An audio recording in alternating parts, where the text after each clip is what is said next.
We're here at the hotel.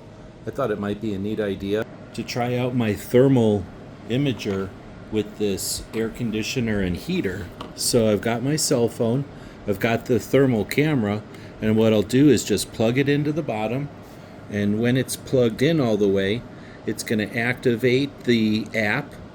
We'll open up the app and we'll have our thermal camera here, and there's the air conditioner.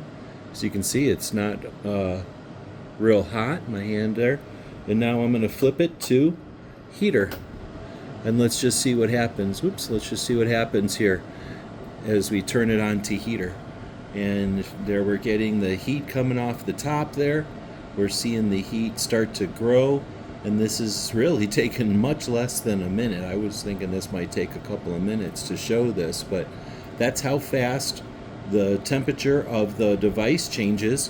One thing I can do here is tell it to quit auto-calibrating, and it will stop to switch on the screen there.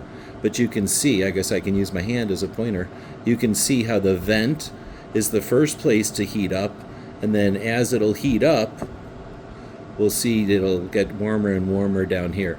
But this is a great way to monitor and to test where your heat loss is and where your heat gains are. Hope this helps.